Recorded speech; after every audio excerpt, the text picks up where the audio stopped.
everyone. I hope you can all hear me. I'm really excited to kick off the Regent Park MapMission together. And our job is to do one thing: map the accessibility of everything we see.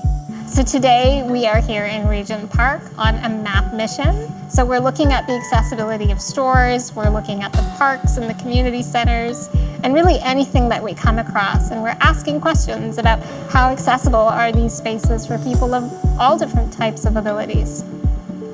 What we've done at AccessNow is created a mobile app that allows people to search, rate, and discover the accessibility of places around the world. The motivation is to create a platform that highlights the importance of accessibility through the lenses of people with lived experience.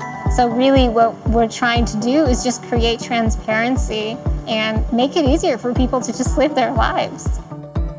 Well, yeah, that's got enough room, but this open. It's not very easy. You got to back up. In the comments, we can write how the gates at the dog park were a little bit tricky, not very accessible. Okay. I think what's really exciting about the partnership here with Daniels is that when we started kind of early conversations about how could we work together, it became really clear that we both have this shared interest in community life, in understanding the places that people live, work, learn, and play. The partnership with AccessNow is an amazing partnership, and it really came from expanding on our accessibility program. At Daniels, we created a program called the Accessible Design Program, where we really focused on our suite interiors. We focused on our kitchens and our bathrooms, and then we wanted to make sure that people within those units have accessible features that they can move around without barrier. So the relationship with AccessNow and the partnership with them is about taking it beyond just the buildings themselves and taking it out to the communities. Usually, before we go out, one of my friends go and do the mapping. Now I have the app, so before we go, I just check the area, and that's helping saving time, and I don't have to do the mapping myself. What's so powerful about MapMission events like today is that you really get a sense that it doesn't have to be every person out on their own. And so bringing the Regent Park community together in partnership with Daniels, I think is a really powerful moment.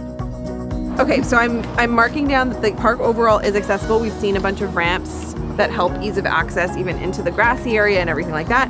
And we'll go on and do a couple of the other areas. The mapping experience today was incredible to see residents moving around the neighborhood, looking at the different spaces, the amenities that have been created, and really being able to see people who live in the neighborhood provide commentary on that. That to me is the way we need to be changing and helping enhance the neighborhood grow and make it more accessible for everybody.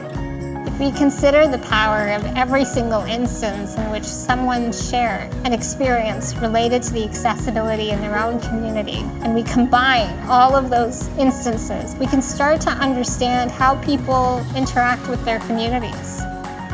Those insights is really what we hope inspires the next generation of smart city building to design spaces that truly are reflective of the diversity of needs that people have. Our goal is to map every city on the planet. In collaboration with partners like Daniels, we're that much closer to seeing that happen. I think that this is a beginning, and we got a lot of work ahead of us to continue. It's not a destination, it's a journey. And it's days like this where we learn a little bit more about how people engage with their own communities.